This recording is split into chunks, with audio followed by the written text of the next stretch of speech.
देखो यहाँ पे ये बोल रहा है फाइनेंशियल सर्विसेज ऑर्गेनाइजेशन। तो इंडिया में ऐसा बहुत सारा ऑर्गेनाइजेशंस है जो बैंक नहीं है लेकिन काम बैंक जैसा करता है, माने फाइनेंशियल सर्विसेज देता है। तो ऐसा कौन कौन सा ऑर्गेनाइजेशन है सर?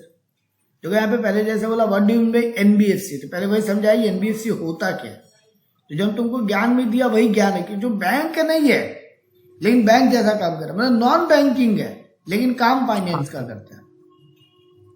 और इनको क्या आरबीआई पावर दे रखा है ये समझ में। Enumerate the powers of RBI vested in the RBI act for regulation and supervision. अच्छा सॉरी, यहाँ पे पावर क्या दे रखा है नहीं, यहाँ ये पढ़ना आरबीआई के पास क्या पावर है इनको रेगुलेट करने का। तो देखो सबसे पहले समझा एनबीएफसी का मतलब क्या है। तो बोला देखो non banking finance company means financial institution which is a company. Finance का काम करता है बट एक कंपनी है। हाँ, या फिर non banking institutions which is a company and which has its principal business of receiving of deposit under any scheme और arrangement of any other manner और लेंडिंग इन एनी मैनर। या फिर कोई भी ऐसा कंपनी है जिसका काम ही यही है, प्रिंसिपल बिजनेस है, मेन बिजनेस डिपॉजिट लेना और लेंडिंग करना।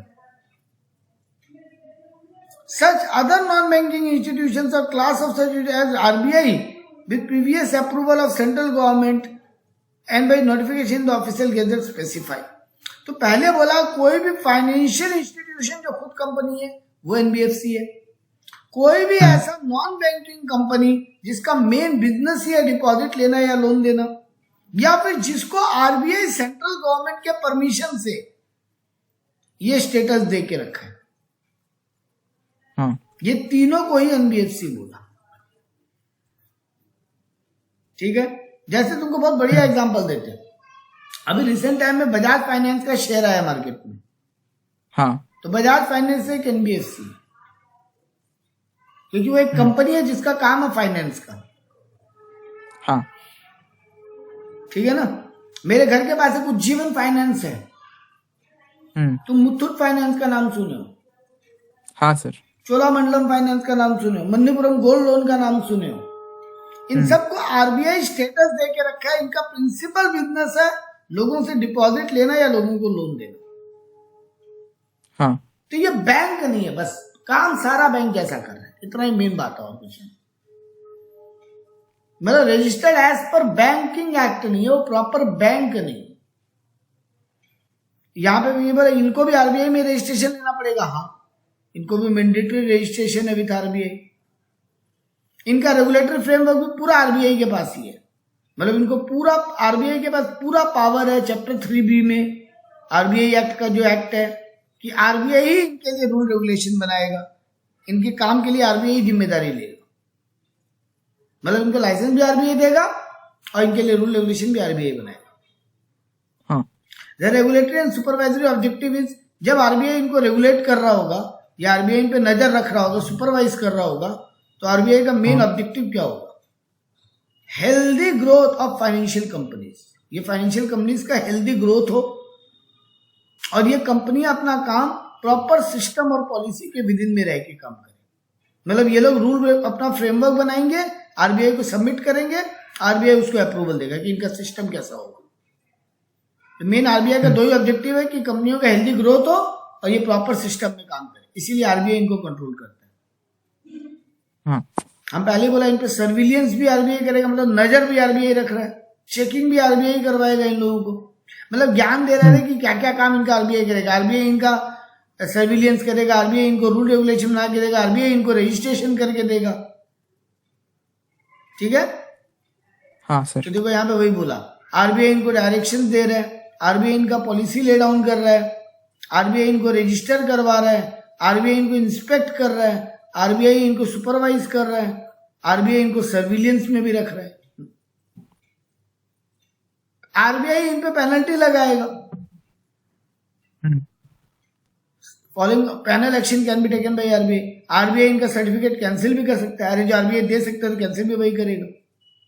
हाँ, आरबीआई इनको बहुत सारा पैसा डिपॉजिट लेने से अचानक रेस्ट्रिक्शन लगा सकता है, एसेट खरीदने पे अचानक प्रोहिबिशन लगा सकता है।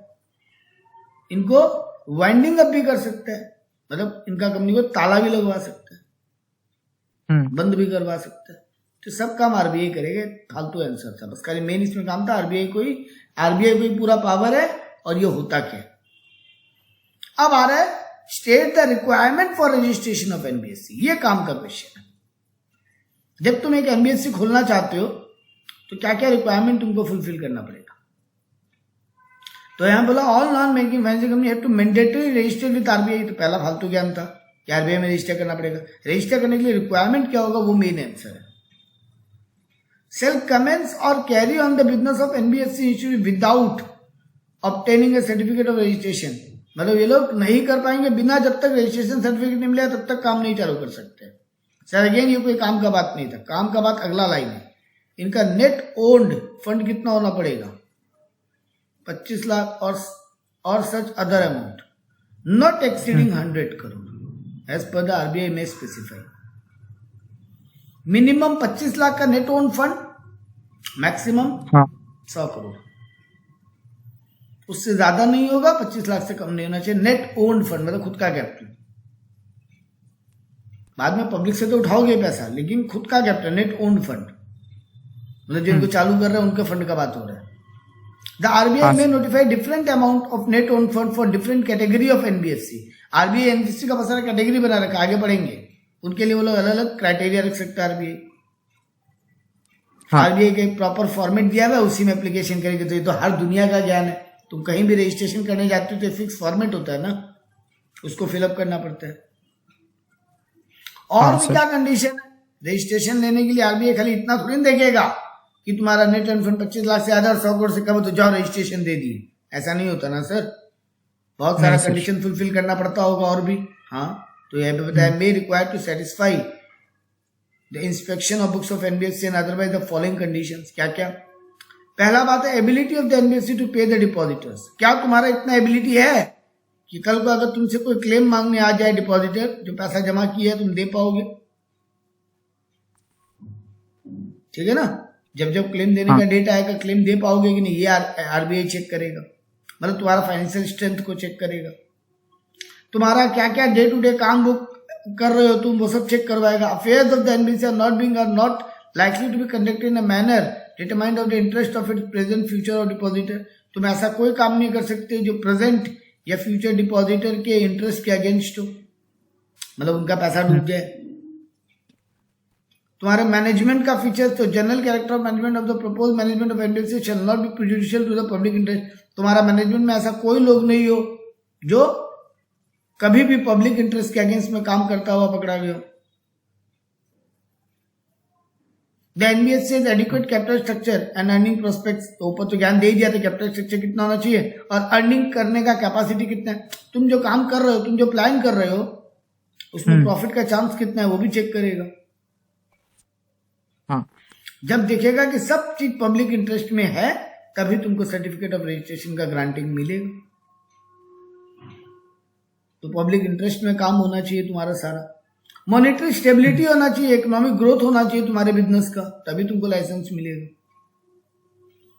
अदर भी कई कंडीशन है जो आरबीआई लगाएगा, टाइम टू टाइम वो फुलफिल करो तो मिलेगा सर्टिफिकेट। और एक बार सर्टिफिकेट मिल गया तो कंक्लूसिव एविडेंस है, फिर वो वैलिड रहेगा हमेशा, अनलेस एंड अनटिल तुम कोई फ्रॉड ना करो। Difference between bank and NBFC. अब लोग सबसे ज्यादा कंफ्यूज यही रहते हैं कि क्या है बैंक और एनबीएफसी में फर्क। तो bank is an RBI authorised financial institution that aim at providing banking service to the general public.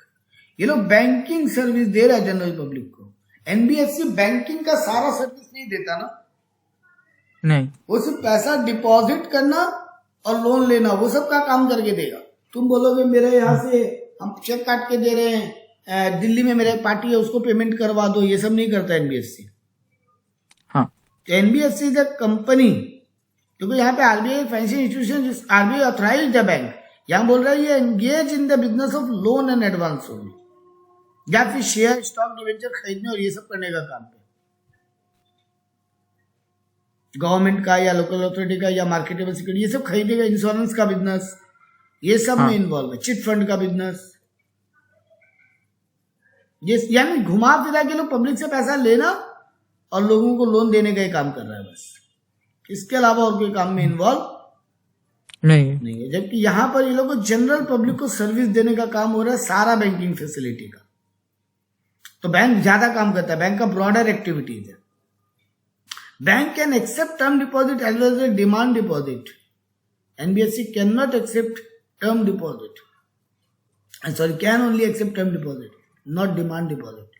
मतलब तुम एनबीएफसी में सेविंग अकाउंट, करंट अकाउंट नहीं खोल सकते। डिमांड डिपॉजिट ये दोनों को बोलते हैं। डिमांड डिपॉजिट का मतलब होता है तुम जब पैसा मांगो तब बैंक वापस दे देगा, जब चाहो निकालो, जब चाहो डालो। वो सेविंग और करंट अकाउंट में ये होता है ना। एफडी वगैरह में तो जब चाहो डालो, जब चाहो निकालो नहीं होता। तो ये लोग डिमांड डिपॉजिट नहीं ले सकते, ये लोग दोनों ले सकते हैं। टर्म माने फिक्स टर्म के लिए, यानी एफडी और आरडी का बात कर रहे हैं। और डिमांड मतलब कभी भी निकालो कभी भी डालो, मतलब सेविंग और करंट का बात कर रहे हैं। ये दोनों टर्म तुमको जिंदगी भर क्लियर रहना चाहिए। Bank form part of the payment and settlement system. Bank तुम्हारा पेमेंट्स भी करवाता है, तुम्हारा अकाउंट को सेटल भी करवाता है। एनबीएफसी ये सब काम नहीं करता। मतलब वही हो गया ना, मेरा दिल्ली में पार्टी है, उसको हम पेमेंट करवाना चाहते हैं, वो बैंक तो करवा देगा, एनबीएफसी नहीं करवाएगा। Bank can issue cheques drawn on itself. NBFC cannot issue check drawn on itself. हम मेरे बैंक अकाउंट में पैसा है, हम चेक काट के खुद पैसा विड्रॉ कर सकते हैं ना। हाँ। एनबीएफसी में नहीं कर पाएंगे। हाँ। Bank term as a creator of credit. Bank बाजार में उधार क्रिएट करता है through money multiplier activity. NBFC can not be termed as creator of credit. Bank provide variety of transaction service. Bank में तुम लॉकर खोल सकते हो, बैंक में तुम ट्रैवलर्स चेक ले सकते हो, बैंक में तुम डॉलर पाउंड का ट्रांजेक्शन करवा सकते हो। एनबीएफसी में ये सब फैसिलिटी नहीं है। इनका खाली दो ही काम है, डिपॉजिट लेना और लेंडिंग करना। हाँ। बैंक को आरबीआई को ना बैंक में वो रिजर्व रेशियो मेंटेन करना पड़ता है। पढ़ते थे ना इकोनॉमिक्स में, सीआरआर, एसएलआर। हाँ सर, याद है कुछ भी? थोड़ा तो याद है। हम बता देते एक एक लाइन में। देखो नियम क्या होता है, बैंक का जो पूरा दिन का इनिशियल डिपॉजिट आता है ना, उस डिपॉजिट का कुछ परसेंटेज बैंक को आरबीआई के पास डिपॉजिट रखना पड़ता है एज अ रिजर्व, और कुछ पैसा अपने पास भी एज अ रिजर्व रखना पड़ता है। पूरा पैसा लोन नहीं दे सकता बैंक। हाँ। तो जो बैंक को आरबीआई के पास रखना पड़ता है उसको बोलते हैं सीआरआर, कैश रिजर्व रेशियो। और बैंक को जो अपने पास डिपॉजिट रखना पड़ता है that is SLR, statutory liquidity ratio. मान लो मेरा पूरा दिन में 10 लाख का डिपॉजिट आया। अब मान लो सीआरआर का रेट है 2% और एसएलआर का रेट है मान लो 5%। तो 10 लाख का 7% यानी 70,000 रुपया है ना। तो ये इतना हमको 2% यानी 20,000, 5% यानी 50,000। ये हमको 2% आरबीआई के पास जमा और 5% अपने पास डिपॉजिट रखना होगा। मतलब हम 9,30,000 ही लोन दे पाएंगे। ठीक है ना। नहीं सॉरी 90 लाख, सॉरी गलती हो गया। एक मिनट, मान लो ये 2% नहीं, ये 20% है, नहीं ये 10% है और ये भी 5। ठीक है, कोई फर्क नहीं पड़ता। 70,000 कितना काटेंगे? 10 लाख में 70,000 कटेगा तो 10 लाख में 1 लाख 70,000, 10 लाख में 9,30,000। ठीक है तो बोले थे। तो 9,30,000 तुम लोन दे पाएगा खाली।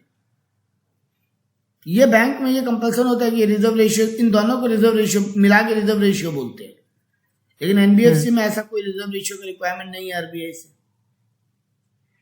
Bank can avail the facility taking insurance और अमाउंट डिपॉजिटेड बाय पब्लिक। तुम जो बैंक में पैसा जमा करते हो, बैंक को डर है ना, डूब गया तो, कहीं लोन दिया और डूब गया तो बैंक कैसे चुकाएगा? तो बैंक क्या करता है, तुम जितना डिपॉजिट करते हो बैंक उसका इंश्योरेंस ले लेता है इंश्योरेंस कंपनी से, कि अगर डूबा तो इंश्योरेंस क्लेम मिल जाएगा। एनबीएफसी ऐसा इंश्योरेंस नहीं ले सकता। यही सब इनका डिफरेंस है। नेक्स्ट बोला एडवांटेजेस बताओ एनबीएफसी का, तो ज्ञानबाजी है। ये इंडियन इकोनॉमी में बहुत इंपॉर्टेंट रोल प्ले करते हैं, क्योंकि गांव एरिया बहुत सारा जगह, हर जगह तो प्रॉपर हर समय बैंक अवेलेबल नहीं हो सकता ना। चिट फंड होता है जो छोटा छोटा होता है ना, सारदा नारदा, घोटाला हो गया बाद में अलग बात है, लोग उसको घोटाला में याद रखते हैं, सारदा नारदा का एग्जाम्पल। लेकिन एक्चुअली तो वो घोटाला बोल के तो नहीं था ना पहली बार में, तो वो क्या था कि गरीब रिक्शा वाला हेन तेन ये लोग 10 रुपया 20 रुपया 50 रुपया 100 रुपया भी सेव कर पाए और ठीक ठाक इंटरेस्ट कमा पाए। हाँ ये चिट फंड है। ये सब चीजें छोटे छोटे लेवल पे भी आती है, स्मॉल प्लेयर्स भी इन्वॉल्व होते हैं इसमें, ठीक है ना। जैसे वो जो सहारा था, सहारा वाला वो फंडिंग, सुब्रत रॉय वाला, तो ये सब क्या है, देश को इकोनॉमिक ग्रोथ देता है। इंटरेस्ट रेट बहुत अच्छा देता है लोग, तो कॉम्पिटिशन रहता है, मतलब बैंकों के ऊपर भी प्रेशर रहता है कि अगर हम बहुत कम इंटरेस्ट दिए तो लोग मेरे पास जमा नहीं देंगे, एनबीएफसी में डिपॉजिट कर देगा, तो बैंकों में कंपटीशन रह जाता है अच्छा इंटरेस्ट रेट देने का। इसके कारण क्विक प्रोसेसिंग है, ये लोग का लोन प्रोसेसिंग बैंकों की तरह नहीं है, बहुत स्लो। बैंक में कभी कभी क्या होता है, बहुत लंबा टाइम भी लग जाता है लोन प्रोसेस होने में, पेपर वर्क कंप्लीट होने में। इनमें उतना टाइम टेकिंग नहीं है, they are more quicker. Rule regulation थोड़ा कम है, बोला ना सीआरआर एसएलआर मेंटेन नहीं करना पड़ता, और भी जो आरबीआई का रूल्स है वो थोड़ा कम है। तो मैं बोला था ना स्टैट्यूटरी रिजर्व मेंटेन नहीं करने पड़ते, लेस कॉम्प्लिकेटेड लोन प्रोसेस है। Loan available for individual with poor credit rating also. Credit rating जानते ही हो, हाँ सर, तो जिनका उधारी पुअर का। क्रेडिट रेटिंग है उनको भी यहाँ पे लोन मिल जाता है, बैंक तो नहीं देता। सिबिल चेक करता है ना। हाँ NBFC offer variety of loans, NBFC बहुत टाइप का लोन देता है। सर, पहली बार जो लोन लेता है उसका सिविल कैसे होता है? नहीं, लोन सिबिल खाली लोन देख के नहीं होता ना। सिबिल तो हो गया जैसे तुम क्रेडिट कार्ड ले रखा है तो उसका पेमेंट क्या टाइमली कर रहा है, उससे भी सिबिल बनता है। तेरा ऑनलाइन ट्रांजेक्शन कितना है, उससे भी सिबिल बनता है। सिबिल बनता है कि तुम कुछ भी ट्रांजेक्शन कर रहा है ना, खरीदना बेच कुछ भी पेमेंट करने का कहीं पर भी, वो तुम टाइमली कर रहा है कि नहीं। तुम ईएमआई पे गाड़ी लिया, ईएमआई पे मोबाइल लिया, वो मोबाइल भी तुम चुका रहे ईएमआई टाइमली, वो भी तरह सिबिल क्रिएट करता है। ओके, ठीक है ना। हाँ सर। तो ये लोग पुअर सिबिल वालों को भी लोन देता है। से catering of customer need, customer के नीड के हिसाब से ये लोग चीजों को करता है। थोड़ा थोड़ा मतलब अपना पॉलिसीज को कस्टमाइज कर देता है कस्टमर के रिक्वायरमेंट के हिसाब से, ठीक है ना। हाँ नेक्स्ट क्वेश्चन बोला, right a short note on scale based regulatory framework for NBFC. In October 2021, RBI notified scale-based regulatory for NBFC, which is effective from 1st October 2022. With these regulations, RBI aim to increase transparency in NBFC. Scale-based का मतलब हो गया तुम्हारा, मतलब क्या बोलते हैं, तुम्हारा कंपनी का कैपिटल सब कुछ देख दिखा के तेरे लिए अलग अलग रेंज सेट करेंगे। जैसे 4 लेयर रखा, देखो base layer, middle layer, upper layer, top layer. अब तेरा एनबीएफसी कौन सी कैटेगरी में आएगा वो लेयर के ऊपर, अमाउंट के ऊपर डिपेंडेंट करेगा, ठीक है ना। हाँ सर। और उसी हिसाब से तेरे लिए रूल रेगुलेशन बनाएगा, उतना ही टफ, जितना तेरा लेवल ऊपर होगा उतना ही टफ रूल रेगुलेशन होगा। तो क्या रखा क्राइटेरिया, बोला बेस लेयर से comprise of non deposit taking NBFC below the asset size of 1000 crore,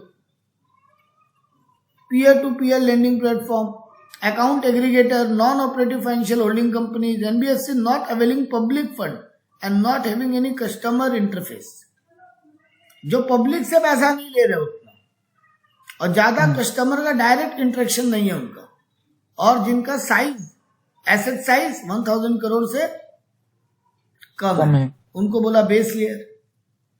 मतलब जो लोग डायरेक्ट पब्लिक से लेन देन नहीं करता है और एसेट का साइज भी 1000 करोड़ से कम है।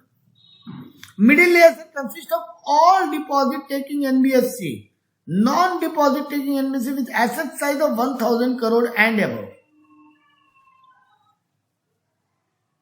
और ये लोग स्टैंड अलोन एक्टिविटी करते हैं, प्राइमरी डीलर है ये लोग, इंफ्रास्ट्रक्चर वगैरह में पैसा लगाते हैं। ये लोग मेन इन्वेस्टमेंट कंपनीज है, हाउसिंग फाइनेंस का काम करती है, ये सब का काम करने वाले, और एसेट साइज 1000 करोड़ है ना भाऊ, उनको बोला मिडिल लेयर,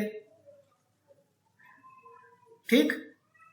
अपर लेयर क्या बोला, अपर लेयर दो NBFC which require enhance regulatory supervision, इनके ऊपर बहुत टफ रूल रेगुलेशंस है। The top 10 eligible NBFC in terms of their asset size. अब यहाँ अमाउंट का क्राइटेरिया नहीं रखा था, 1000 के ऊपर तो सभी आ गया, हाँ। लेकिन यहाँ पे क्या बोला, कितना मतलब है ना टॉप 10 में आता है एसेट साइज के हिसाब से। तो जो तो एसेट साइज के हिसाब से टॉप 10 एनबीएफसी है, उनको अपर लेयर माना, और इनके लिए थोड़ा रूल रेगुलेशन भी बहुत एनहेंस्ड है। हाँ ठीक है। और बोला टॉप लेयर कौन होगा? टॉप लेयर अभी एम्प्टी है कोई नहीं है। This layer can get populated if the RBI is of the opinion there is a substantial increase in the potential systematic risk. RBI को अगर लगेगा किसी एनबीएफसी में बहुत अब रिस्क हो गया है, मतलब बहुत ऊपर तक पहुंच गया उसका वो लोन देना है इंटेल या एसेट साइज, एनबीएफसी का एसेट साइज क्या होगा? लोन देना ना। हाँ कोई किसी भी बैंक एनबीएफसी का एसेट क्या होता है? जो लोन दिया हुआ वही उसका एसेट है। हाँ वो इतना ऊपर पहुंच चुका है कि अब वो रिस्की हो जाएगा, तो गवर्नमेंट उसको अपर लेयर में डाल देगा, मतलब उसके लिए रूल फिर और टफ कर देगा। बट अभी कोई है नहीं वहां पे, टारगेट रखा है लेकिन अभी तक कोई पहुंचा नहीं है वहां पे। ठीक है, मतलब अभी तक आरबीआई उसको लिस्ट में किसी में नहीं डाला। Difference between asset financing company and infrastructure financing company.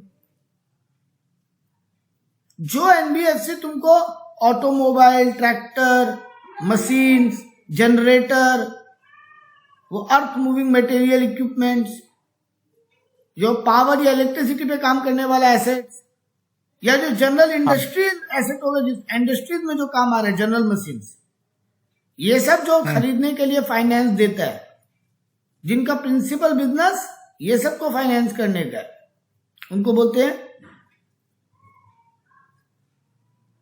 Asset finance company. ठीक है। हाँ सर। जो देखो principal business for this purpose defined is the aggregate of financing real और physical asset supporting economic activity and income arising from not less than 60% of total asset and total income respectively. जिनको ये loan दिया जा रहा है ना इन सब item को खरीदने के लिए, उनका 60% काम इन्हीं एसेट से हो रहा है, नॉट लेस देन, मिनिमम 60% काम इन एसेट के थ्रू ही हो रहा है। तो ऐसी कंपनियां जो इन कंपनियों को लोन देती है ये सब एसेट खरीदने के लिए, उन सब फाइनेंस कंपनी को एसेट फाइनेंस कंपनी बोलते हैं, उन सब एनबीएफसी को। और इंफ्रास्ट्रक्चर कंपनी क्या हो गया? Non banking finance company mean non deposit taking NBFC that fulfil the following criteria which deposit at least 75% of the total asset in infrastructure loan, जिनका minimum net fund loan 300 crore है, minimum credit rating उनको A rating मिला हुआ है, और उनका CRR वो risk का एक कैलकुलेशन होता है, वो मिनिमम 15% पे है। जिनका ये चारों क्राइटेरिया फुलफिल हो रहा है उनको इंफ्रास्ट्रक्चर कंपनी बोला। ठीक है। सीआरआर जब हम बोले था capital to risk weightage asset, कितना कैपिटल में रिस्क है, वो अगर 15% के पास है, मिनिमम ए रेटिंग मिला हुआ है, minimum net on fund 300 crore है, और with deploy at least 75% of total asset in infrastructure loan. ये लोग इंफ्रास्ट्रक्चर बनाने का लोन देते हैं। तो नॉर्मली इंफ्रास्ट्रक्चर का मतलब समझ सकता है, वो लैंड, बिल्डिंग, ये सब बनाने का बात हो रहा है, dam, bridge, metro train, infrastructure उस लेवल को बोलते हैं, और जिनका ये सब अमाउंट का भी क्राइटेरिया फुलफिल हो रहा है। ठीक है। Explain the procedure for registration of asset reconstruction company. अगर तुम एसेट रिकंस्ट्रक्शन कंपनी खोलना चाहता है तो तेरा रजिस्ट्रेशन कराने का प्रोसेस क्या होगा? Firstly a company have to incorporate under the companies act. पहले तो खुद को एक कंपनीज एक्ट में पहले रजिस्टर करके कंपनी बनाओ। हाँ, तुम प्राइवेट लिमिटेड कंपनी भी खोल सकते हो, पब्लिक लिमिटेड भी, ऐसा कोई रिस्ट्रिक्शन नहीं है कि तुमको सिर्फ पब्लिक लिमिटेड होना पड़ेगा। ठीक है। दूसरा बात बोला, after incorporation the company have to register itself with RBI. अब आरबीआई में रजिस्टर करो खुद को। Asset companies governed by scrutinization companies and reconstruction companies guideline and direction up to the issued by RBI। इनका स्क्रूटनी होगा, इनका मतलब एक एक्ट है इंडिया में, securitisation and reconstruction companies act. Direction है, एक्ट नहीं है, डायरेक्शन है आरबीआई का 2003 में दिया हुआ। तुम उस लिमिट के अंदर आना पड़ेगा तेरे को, मतलब तेरा आरबीआई का डायरेक्ट स्क्रूटनी में तुम रहेगा। Every asset reconstruction company apply for registration is form specified by RBI and obtain certificate by RBI. ये तो फालतू ज्ञान दिया है कि तुमको आरबीआई का एक्ट भरना पड़ेगा। सरफसाई एक्ट बोल के एक एक्ट होता है, उस एक्ट के हिसाब से तुमको रजिस्ट्रेशन फॉर्म फिलअप करना पड़ेगा। वो ठीक है, आरबीआई का एक फॉर्म है, वो फिलअप करना पड़ेगा। तो सबसे पहले तुम खुद को कंपनी बनाओ, कंपनी के बाद आरबीआई में उसको रजिस्टर करने जाओ। जब तुम आरबीआई में रजिस्ट्रेशन करने जाएगा, तुमको स्क्रूटनाइजेशन एंड रिकंस्ट्रक्शन कंपनी गाइडलाइन में फॉलो करना पड़ेगा, और तुमको आरबीआई का एक फॉर्म दिया हुआ, उस फॉर्म को फिलअप करना पड़ेगा। The asset reconstruction company seeking registration from RBI shall submit their application specified by RBI duly filed with the relevant annexure and supporting document। तुम जब फॉर्म फिलअप करेगा तो सारा एनेक्चर भरेगा और जो जो सपोर्टिंग डॉक्यूमेंट मांगा गया वो सब भरेगा। Chief general manager incharge department of NBFC regulation, इसको जमा देना पड़ेगा जाके, ये एड्रेस दिया हुआ है कहाँ जमा देना है ये सब। हाँ। And asset reconstruction company which has obtained a certificate of registration issued by RBI से undertake both scrutinization and asset reconstruction activity। यहाँ पहले बोला था तेरा हमेशा स्क्रूटनी होगा, जब जब तेरे को बोलोगा टाइम पीरियड होता है कि कब कब स्क्रूटनी करवाना है और कब कब इस एक्टिविटीज को परफॉर्म करना है स्क्रूटनी का, तो उसके साथ तुमको रेगुलर स्क्रूटनी भी करवाना पड़ते रहना पड़ेगा। तुम 6 महीने के अंदर बिजनेस चालू कर दोगे from the date of grant of registration. तो यहाँ पे हमको तो मेन काम का बात 2 ही लगा कि तुम प्राइवेट लिमिटेड या पब्लिक लिमिटेड कोई भी हो सकता है, तुमको आरबीआई में रजिस्टर करना पड़ेगा, आरबीआई का जो एक्ट है उसके हिसाब से फॉर्म फिलअप करना पड़ेगा, और तुमको स्क्रूटनाइजेशन एंड रिकंस्ट्रक्शन वाला गाइडलाइन फॉलो करना पड़ेगा। हाँ। मतलब टाइम टू टाइम तेरा एक्टिविटीज का और एसेट्स का स्क्रूटनी होगा, और जिस दिन तुमको लाइसेंस मिला उसके 6 महीने के अंदर analysis will commence business within 6 months from the date of grant of certificate of registration. RBI में ग्रांट एक्सटेंड, तुमसे थोड़ा लेट हो सकता है, बट तुमको आरबीआई से अप्रूवल लेना पड़ेगा कि हमको और थोड़ा लेट होगा काम चालू करने में, लेकिन तुम 12 महीने से ज्यादा लेट नहीं कर सकता। तो ये काम का पॉइंट लगा हूं, मतलब सर्टिफिकेट मिलने के बाद तुम बहुत दिन वेट नहीं कर सकते। और आरबीआई का जितना भी एक्ट है सब फॉलो करना पड़ेगा। तो इतना तो एक्ट का नाम याद रख सकते हो तो रखो, नहीं तो कुछ कर नहीं सकते। नेक्स्ट बोला केस स्टडी दिया है, Rakesh is interested in form of NBFC financial company for carrying business of providing micro finance in the rural area in the name of Sabco Loan Company Limited। Advise him to avoid the various categories of NBFC and let him know as the category of NBFC will suit him for applying the license। अलग अलग category बताओ और तुम बताओ कि उसको किस category में सूट करेगा। तेरे को यहाँ पे बोला एसेट फाइनेंस कंपनी खोल लो या इन्वेस्टमेंट कंपनी खोल लो, जिसका काम है एक्विजिशन ऑफ सिक्योरिटीज यानी शेयर डिबेंचर बॉन्ड में पैसा लगाना। तेरे को एसेट कंपनी खोलना मतलब ऊपर पड़े ही है, जो ये ऑटोमोबाइल ट्रैक्टर और ये सब के लिए लोन देने के लिए काम करे, या फिर इन्वेस्टमेंट कंपनी मतलब जो शेयर बॉन्ड डिबेंचर खरीदने का काम करे। हाँ। लोन कंपनी खोल लो जिनका मेन काम क्या है, principal business providing finance whether by making loan और एडवांस और otherwise for any activity other than in the own but not including the asset finance company. Obvious बात है, जो एसेट फाइनेंस कंपनी का लिस्ट वालों को लोन दोगे वो तो फिर ये बन जाएगा ना। जहां पे क्या बोला नंबर 3 में, तुम एक लोन कंपनी खोल लो, लेकिन जो एसेट फाइनेंस कंपनी में जो जो आइटम बताया है ना उनके लिए लोन नहीं, अदर देन दोज आइटम तुम कोई लोन दे रहे हो। क्योंकि अगर तुम उन पर्पस के लिए लोन दे रहे हो फिर तो तुम एसेट फाइनेंस कंपनी कहलाओगे। तो नॉर्मल लोन कंपनी जो एसेट फाइनेंस वाले आइटम के लिए लोन नहीं दे रहे, वैसा कंपनी खोल लो। इंफ्रास्ट्रक्चर कंपनी खोल लो, ऊपर जो बोला था नेट ऑन फंड 300 करोड़ 75% का टोटल एसेट इंफ्रास्ट्रक्चर के लोन देने में काम आता है। ए रेटिंग हो तुम्हारा, CARR तुम्हारा 15% हो, या फिर systematically important core investment company खोल लो। ये क्या होता है, जिसका एसेट साइज 100 करोड़ के ऊपर है, जो पब्लिक से फंड भी एक्सेप्ट कर सकती है, शेयर एक्विजिशन के काम में भी जा सकती है, मतलब दोनों काम कर पा रही है। या फिर इंफ्रास्ट्रक्चर डेप्ट फंड खोल लो, मतलब इंफ्रास्ट्रक्चर प्रोजेक्ट में पैसा लगा रहे हो और उनके डेप्ट को खरीदते हो, मतलब उनके डिबेंचर्स को खरीदने में पैसा लगाते हो, डॉलर वाला बॉन्ड में ये सब पे पैसा लगाते हो 5 ईयर मैच्योरिटी के लिए। या फिर एनबीएफसी माइक्रो फाइनेंस खोल लो, institution non deposit taking NBFC, मतलब पब्लिक से डिपॉजिट नहीं लोगे। और एक एनबीएफसी फैक्टर्स होता है, मतलब engage in the principal business of factoring. Factoring क्या होता है याद है? फैक्टरिंग नहीं याद है? सुनो, भूल गया सर, सॉरी। सुनो क्या होता है, ऐसा बहुत सारे, ये सब चीजें भूलने का नहीं है अगर तुम लोग इस फील्ड की पढ़ाई कर रहे हो तो। फैक्टरिंग का मतलब होता है वो कुछ ऐसे एजेंट होते हैं, कुछ ऐसी एजेंसीज होती है जिनका काम होता है डेटर को रिकवर करवा के लाके देना। मतलब सर एक बार रिपीट। तुम किसी को पैसा उधार दियो हाँ। तो रिकवरी एजेंट नहीं होता है, वैसा काम करके देते हो तुम, और उसके बदले में कमीशन लेते हो।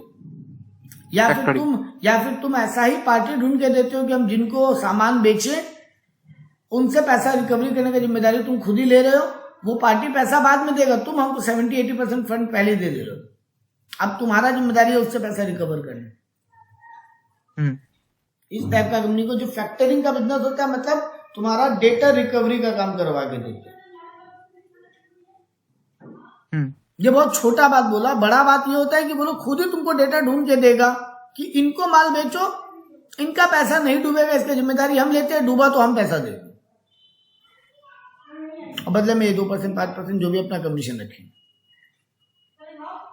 ये लोग इतना तक करके देते हैं कि तुम माल बेचा तो, अब माल बेच के 3 महीने का उधार है तो ये लोग तेरे को पहले 70-80% पेमेंट क्लियर करके लाके दे देंगे।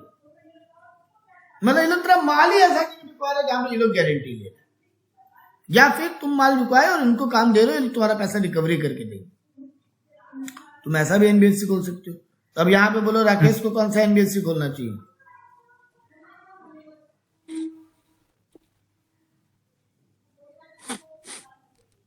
ये क्या खोलना चाहता था, दोबारा नाम पढ़ो ऊपर, वो क्या करना चाहता था?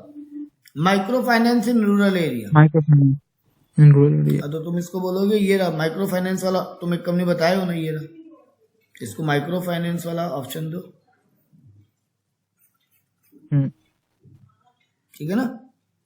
हाँ। ये वाला ऑप्शन उसको दो खरीदने के लिए, खोलने के लिए। नेक्स्ट केस स्टडी दिया, Bhaskar is presently running a business of finance, he is plan to promote an infrastructure finance company along with his friend. He seeks your advice to know whether it is a non-banking finance company requirement, RBI registration and criteria to be satisfied by such company. Also clarify how net asset own fund is calculated. ऐसे 2 बात पूछा है यहाँ पे। वो एक NBFC company खोलना चाहता है, वो पूछ रहा है कि उसको आरबीआई से रजिस्ट्रेशन लेना पड़ेगा, ठीक है? वो इंफ्रास्ट्रक्चर वाला कंपनी खोलना चाहता है, और रजिस्ट्रेशन के लिए क्या रूल फॉलो करना पड़ेगा, और ये नेट ओन फंड कैसे कैलकुलेट होगा।